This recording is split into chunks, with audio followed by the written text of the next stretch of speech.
Hello student, this is Aarti. Welcome to our YouTube channel. आज हम करेंगे 9th क्लास का हिस्ट्री का chapter Nazism and the rise of Hitler.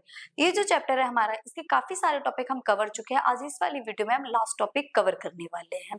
इससे पहले हमने इसमें क्या देखा था, हिटलर ने किस तरीके से क्रिमिनल एक्टिविटी को किया एंड साथ ही साथ उसने लोगों को अपनी तरफ अट्रैक्ट किया, उनको मैनिपुलेट किया। जो बच्चे थे, चिल्ड्रन थे, उनको स्टार्टिंग से लेकर जब तक उनको आर्मी ज्वाइन कराई, उनके माइंड में नाजी आइडियोलॉजी को इस तरीके से फिट कर दिया कि लोग ज्यूज से नफरत करने लगे थे। बट क्या जो ऑर्डिनरी सिटीजन थी, जो ऑर्डिनरी पॉपुलेशन थी जर्मनी की, क्या उनको मतलब कुछ भी समझ नहीं आ रहा था? चीजें उनके कंट्रोल से बाहर थी। वो समझ रहे थे, देख रहे थे सब कुछ, बट एक सिचुएशन होती है ना कि देखने के बाद भी वो कुछ नहीं कर पा रहे थे। तो ऐसी क्या सिचुएशन थी उनके सामने जो चाह कर भी वो लोग कुछ नहीं कर पा रहे थे? उन्हीं चीजों का आज हम इस वाले टॉपिक में कवर करेंगे। तो चलिए स्टार्ट करेंगे आज का हमारा न्यू टॉपिक। तो देखिए, आज हम क्या करने वाले हैं इस वाली वीडियो में, ordinary people and the crimes against humanity. जो हिटलर ने अभी तक क्राइम किए थे वो किसके अगेंस्ट में थे? ह्यूमैनिटी के अगेंस्ट में थे। क्योंकि वो होता है ना, बिल्कुल मतलब इंसानियत को भी तोड़ फोड़ के रख दिया था, वो वाला काम किया था हिटलर ने। इंसानियत को भी तार तार कर दिया था। तो जो ऑर्डिनरी पीपल्स थे जर्मनी की, वो अब क्राइम के अगेंस्ट हो रही थी। जो ह्यूमैनिटी थी, ह्यूमैनिटी के साथ जो उसने क्राइम करा था, उसके अगेंस्ट अब चीजें जा रही थी।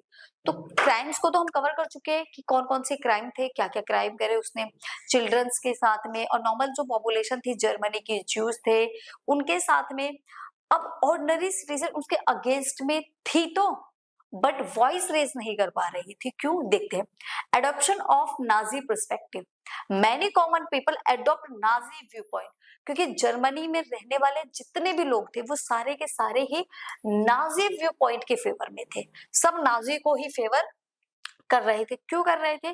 क्योंकि उनका प्रॉपरली ब्रेन वॉश कर दिया गया था और उनके माइंड में यही चीजें डाल दी गई थी कि सबसे सही है वो नाजी आइडियोलॉजी है, और आपकी हर प्रॉब्लम का जो सॉल्यूशन है ना, वो नाजी आइडियोलॉजी है। तो लोग उसको, उसका फेवर कर रहे थे, उसको पसंद करने लगे थे। तो Nazi view point and language, उसकी लैंग्वेज, दे फेल हेटेड and anger when encountering individuals resemble Jews. वो उन लोगों से नफरत करते थे जो ज्यूस का फेवर करते थे। जो ज्यूस को फेवर करते थे वो लोग उनसे नफरत करते थे। Identify juice home and reported suspicious neighbours. Even अगर आपके आसपास कोई ज्यूस रह भी रहे हैं या कुछ कर रहे हैं तो उनकी कंप्लेन कर दी जाती थी। उनको एज अ सस्पेक्ट समझा जाता था और उनकी कंप्लेन्स भी कर दी जाती थी अगर उनके नेबर में कोई ज्यूस है तब भी। तो आप समझ सकते हैं कि किस लेवल पर उसने लोगों को मैनिपुलेट किया था हिटलर ने, जो वो ज्यूस से इतनी नफरत कर रहे थे। मतलब आसपास भी अगर है ना तो भी उनकी कंप्लेन लोग कर देते थे। वो इतना फॉलो कर रहे थे किसके? नाजी आइडियोलॉजी को। They genuinely believed Nazism would lead to prosperity and better well-being.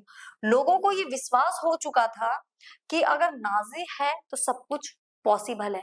उनके कंट्री में प्रोस्पेरिटी, वेलबींग, बेटर सिचुएशन ये कब आ सकती है? जब नाजी है तो सारी चीजें पॉसिबल है। Prosperity, wellbeing, situation, better condition ये नाजी के रहने पर ही आएगी। अगर वो नहीं है तो हम इन सारी चीजों को कभी भी नहीं पा सकते। ये सारी चीजों को उसने अडॉप्ट करवा दिया था जो वहां के नॉर्मल पीपल्स थे, ऑर्डिनरी पीपल्स थे उनमें। Diverse reaction of Nazism, not all Germans, but ये कुछ जर्मन्स के लिए, सारे के सारे जो जर्मन्स थे वो नाजी आइडियोलॉजी को फेवर नहीं करते थे। कुछ फेवर करते थे बट सारे के सारे फेवर नहीं करते थे। Active resistance existed. कुछ ऐसे थे जो इन चीजों को नहीं मानते थे और इससे बाहर निकलने की कोशिश कर रहे थे। Resistance fighter face risk of police operation and death. जो लोग इसके अगेंस्ट वॉइस रेज करने की कोशिश भी कर रहे थे, जो आवाज उठाने की कोशिश कर रहे थे, वो भी रिस्क में ही थे। क्योंकि जो वहां की पुलिस थी वो उनको पहले तो मारती पीटती एंड फाइनली उनको जान से ही मार देती थी, फिर उनको वो डेथ हो जाती थी।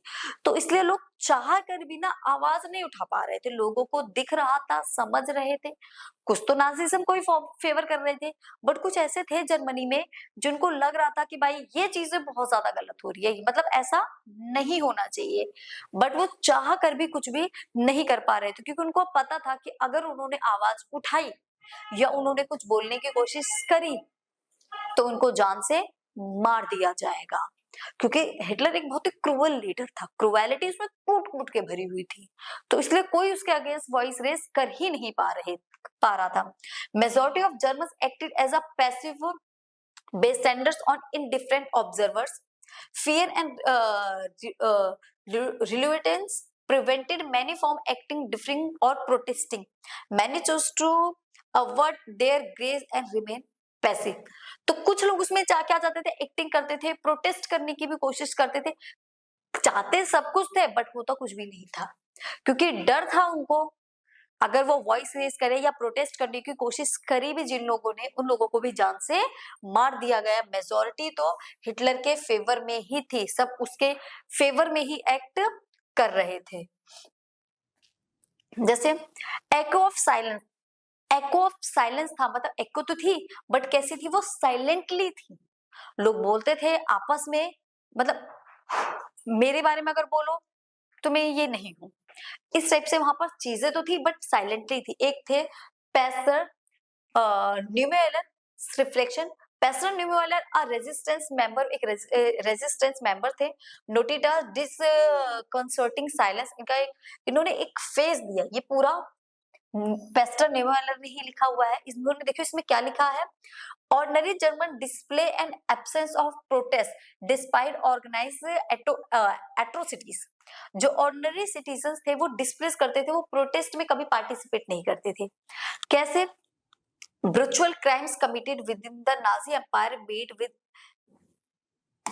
एरा क्वाइटेनेस, ब्रुचुअल क्राइम हो रहे थे वहां, लोगों को बुरी तरीके से मारा जा रहा था, लोग देख रहे थे, बट इस एम्पायर में कोई भी वॉइस रेस नहीं कर रहा था। क्यों? ही रॉट मूविंगली एक्सप्रेस, इस चीज को उन्होंने बहुत ही अच्छी तरीके से एक्सप्रेस किया है। Silence through the poignant analogy, first they came for the communist. कैसे? यहाँ समझो, देखो सबसे पहले वो कम्युनिस्ट पे, उन्होंने बोला क्या तुम कम्युनिस्ट हो, तुम कम्युनिस्ट हो, well I was not a communist, नहीं मैं कम्युनिस्ट नहीं हूँ, मेरा इससे कोई लेना देना नहीं है, मैं तो इनसे बिल्कुल ही अलग हूँ। मतलब देखिए यहाँ वो वाली चीज थी, जब दूसरे के घर में आग लगी तो हमने एंजॉय किया, हम आग बुझाने नहीं गए, हमने एंजॉय किया, फिर किसी और के में लगी तब भी हम नहीं गए, तब भी हमने एंजॉय किया, उसके घर में लग रही है हमारे थोड़ी, जब हमारे घर में लगी तो कोई बचाने नहीं आया, तो वो वाली सिचुएशन थी। First they came for the communist, जब वो कम्युनिस्ट पे आए तो हमने बोल दिया well I was not a communist, मैं कम्युनिस्ट नहीं हूं तो मैं क्यों जाऊं, so said nothing. Then they came from the social democrats, फिर वो सोशल डेमोक्रेट्स पे आए, तो हमने क्या बोला, well I was not a social Democrats, मैं तो सोशल डेमोक्रेट्स भी नहीं हूं, तो मुझे क्या मतलब है उनसे, सो डिड आई नथिंग, मैंने कुछ भी नहीं किया। Then they came for the trade unionist, फिर वो ट्रेड यूनियनिस्ट पे आए, but I was not a trade unionist, मैं तो ट्रेड यूनियनिस्ट भी नहीं हूँ। And then they came for the Jews, फिर वो जूस पे आए, but I was not a Jews, मैं तो जूस भी नहीं हूँ, सो आई डिड लिटिल, तब भी मैंने कुछ भी नहीं किया। Then when they came from me, जब वो मुझ पर आए, there was no one left who could stand up for me, फिर कोई भी मेरे लिए खड़ा नहीं हुआ। सेम वही चीज, जब वो कम्युनिस्ट पे गए तो मैंने कहा मैं कम्युनिस्ट नहीं हूँ, मैं क्यों उनको बचाने जाऊं, जो वो सोशल डेमोक्रेट्स पे है, मैंने कहा मैं तो सोशल डेमोक्रेट्स नहीं हूँ, मैं उनको बचाने क्यों जाऊं। फिर वो ट्रेड यूनियनिस्ट पे है, मैं ट्रेड यूनियनिस्ट हूँ, मैं उनको बचाने क्यों जाऊं। एंड देन जो वो ज्यूस पे है, मैंने बोला मैं ज्यूस भी नहीं हूँ, मैं उनको बचाने क्यों जाऊं। फिर जब वो मुझ पर आए तो मेरे सामने बाकी कोई भी खड़ा नहीं हुआ। सिंपल सी बात है, जब हम किसी को बचाने नहीं गए तो बाकी सामने से हमें बचाने कौन आएगा। तो हिटलर ने सबके को ऊपर एक साथ कंट्रोल नहीं किया, पहले एक कैटेगरी के ऊपर अटैक किया, उस कैटेगरी को अपने साथ मिलाया, तो बाकी सब चुप रहे। क्यों? उन्होंने कहा हम ये थोड़ी है, उनके साथ हो रहा है हमारे साथ थोड़ी हो रहा है। फिर उसने किसी दूसरी कम्युनिटी को उठाया, फिर बाकी सब चुप रहे, उनके साथ हो रहा है हमारे साथ थोड़ी है। एक एक करके वन बाय वन उसने हर कम्युनिटी पे अटैक किया और सबको अपने साथ मिला लिया, जिनको मारना था उनको मार दिया, जिनको देश से बाहर निकालना था निकाल दिया। तो मतलब उसने वन बाय वन करके सबके ऊपर अटैक किया था, तो इसलिए कोई भी उसके अगेंस्ट में कुछ भी बोल नहीं पाया। अगर सबके साथ एक साथ करता तो सब उसके अगेंस्ट में खड़े हो जाते, बट उसने ऐसा नहीं किया। उसने इस रूल को अडॉप्ट किया, इस रूल के थ्रू उसने लोगों के ऊपर अटैक किया, जिसके ये था साइलेंट वे में वॉर। साइलेंसली उसने लोगों पर अटैक किया, जिसकी वजह से कोई भी कुछ भी नहीं बोल पाया। जब हम किसी और के में जाकर नहीं बोला, तो जो हम पे प्रॉब्लम है, तो कोई और जब हमने किसी की दूसरे की प्रॉब्लम में हेल्प नहीं करी, तो आज हमारे ऊपर जब प्रॉब्लम है, तो क्या कोई और हेल्प करेगा हमारी? सिंपल सी बात है, नहीं करेगा। जब हम किसी की हेल्प नहीं कर सके, तो कोई दूसरा हमारी हेल्प क्यों ही करेगा?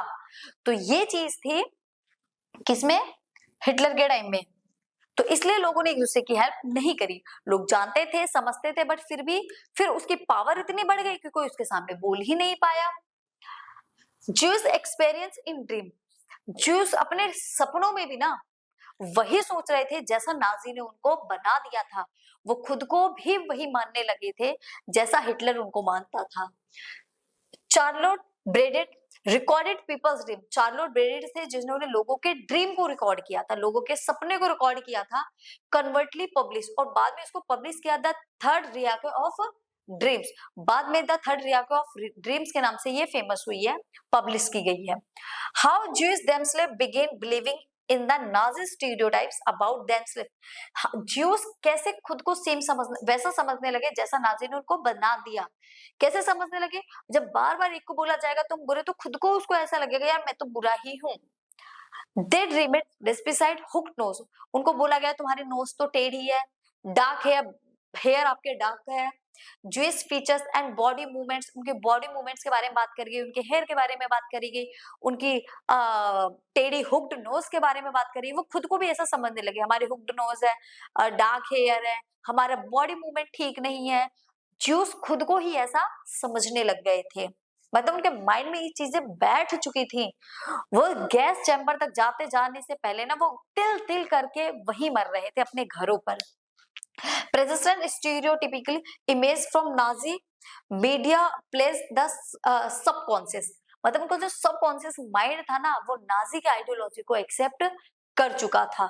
वो खुद को वैसा ही समझने लग गए थे अपने सपनों में, अपने ड्रीम में या रियलिटी में भी, जैसा नाजी ने उनको बना दिया था। इम्पैक्ट ऑफ स्टीरियोटाइपिंग, अब उसका इम्पैक्ट क्या पड़ा? constant exposure to stereotype leads to physiologically turmoil for Jews. वो एक्सपोज स्टीरियोटाइप, वो स्टीरियोटाइप मानने लगे थे खुद को, जो फिजियोलॉजिकली जैसे उनको, मतलब देखो साइकोलॉजी चीजें क्या होती हैं, साइकोलॉजिकल जो चीजें होती है ऐसी होती है, हम किसी को बोल रहे बुरा है बुरा है बुरा है बुरा है बुरा है, तो इंसान लगेगा यार मैं बुरा हूं। तो साइकोलॉजी के अकॉर्डिंग जैसा उनको बोला गया वो खुद को वैसा ही समझने लग गए। उनको स्टीरियोटाइप बोला जा रहा था, वो बाद में खुद को कैसा मानने लगे? स्टीरियोटाइप ही मानने लग गए थे। The haunting image infiltrated even their dreamscapes, वो हॉन्टिंग पिक्चर्स देखने लगे थे अपनी अपने ही ड्रीम में, खुद से ही वो डरने लग गए थे। Jews encountered various forms of suffering period to reaching gas chamber, gas chamber जाने से पहले उनका कई बार एनकाउंटर हो रहा था, मतलब वो गैस चैम्बर पहुंचने से पहले ही तिल तिल कर कर मर रहे थे। उनको ऐसा लग रहा था वो तो यही मर चुके हैं, ऐसी उनकी हालत हो चुकी थी बिना गैस चैम्बर पहुंचे। गैस चैम्बर में जाकर तो एक बार में मरेंगे, पर यहाँ रहते वो तिल तिल कर कर मर रहे थे। Revelation of Nazi action, Nazi practice become known outside Germany in the regime final years। और फाइनल ईयर्स में क्या था, वो उनको देखो, Nazi practice become known outside Germany, Nazi वो खुद को ही पता है फाइनल मतलब वॉर का लास्ट आते आते वो खुद को ही फाइनल ईयर तक क्या समझने लगे थे? आउटसाइडर समझने लगे थे। जो ज्यूज थे वो खुद को क्या समझने लगे, मानने लगे थे यार हम ही आउटसाइडर है, हमें यहाँ नहीं होना चाहिए। After the war end, war खत्म होने के बाद जर्मनी वॉज डिफीटेड, जब जर्मनी हारने लगा, वॉर खत्म हो गई, that the world came to realize the horror of what had happened. जब वॉर खत्म हो गई, लड़ाई खत्म हो गई, जर्मनी वॉर हार चुका, तब लोगों की आंखें खुली, तब लोगों को लगा यार ये क्या हो रहा था, ये तो कितना हॉरर है। तब लोगों ने जर्मनी को देखा और देखा कितना टिपिकली या कितना जर्मन ने सहा है। तो जो हॉरर चीजें लोगों को अब तक समझ नहीं आ रही थी, वो जर्मनी के वॉर हारने के बाद उन लोगों को समझ आई थी। हॉलोकास्ट कॉल टू रिमेम्बर, वहां एक हॉलोकास्ट था। हॉलोकास्ट क्या था देखो, post war Jews sought global recognition of Nazi atrocities. किस तरीके से लोगों को मारा जा रहा था, ज्यूस को मारा जा रहा था, इसी को हॉलोकास्ट बोला गया था। Holocaust victims aim to have their stories knowledge. जो ज्यूस थे ना, वॉर खत्म होने के बाद वो कह रहे थे जो कि हम लड़ाई खत्म हो जाए, हम लड़ाई के ज्यादा से ज्यादा आधे घंटे तक जिंदा रहे, फिर चाहे हम मर जाएं। मतलब वॉर खत्म होने के हम आधे घंटे तक जिंदा रहना चाहते हैं, ताकि हम लोगों को बता सके कि हम लोगों ने कितनी चीजें फेस करी हैं, ताकि लोगों को पता चल सके क्या क्या चीजें हमारे साथ हुई हैं। मतलब वो एक हिस्ट्री, वो अपनी चीजें बताना चाहते थे लोगों को, इसलिए वो वॉर के आधे घंटे बाद सिर्फ जिंदा रहना चाहते थे, ताकि आधे घंटे में वो सारी चीजों को बता सके। वो जो नॉलेज उनके पास थी हॉलोकास्ट को लेकर, वो सारी उनको चीजें बता सके, क्योंकि वही एक एम था, वही विक्टिम्स थे हॉलोकास्ट के जो ज्यूस ने फेस किया था। Surviving for testimony, ghetto inhabitant wish to outlive war to share Nazi truth. तो नाजी का ट्रुथ बाहर लाने के लिए वो जिंदा रहना चाहते थे, ज्यादा नहीं, सिर्फ कुछ ही टाइम, ज्यादा से ज्यादा आधा घंटे, वॉर के आधा घंटे तक।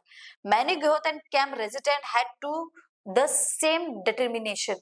जो उनके कैंप्स थे जहां वो लोग रहते थे, उसके बारे में वो बताना चाह रहे थे कि हमारे, अगर उसको कोई देखेगा तो वो खुद पर सेम करेगा कि कितना गलत किया हिटलर ने इन लोगों के साथ में, किस तरीके से वो वहां पर सरवाइव कर रहे थे। तो ये सारी चीजें वो लोगों को बताने की कोशिश कर रहे थे कि हमने जिन चीजों को फेस किया है, एटलीस्ट हम आफ्टर वॉर आधे घंटे एटलीस्ट जिंदा रह गए तो हम ये सारी चीजों लोगों को बता देंगे। ठीक है, और देखिए क्या था, documentation and resistance. Inhabitants document experience in diaries, notebooks.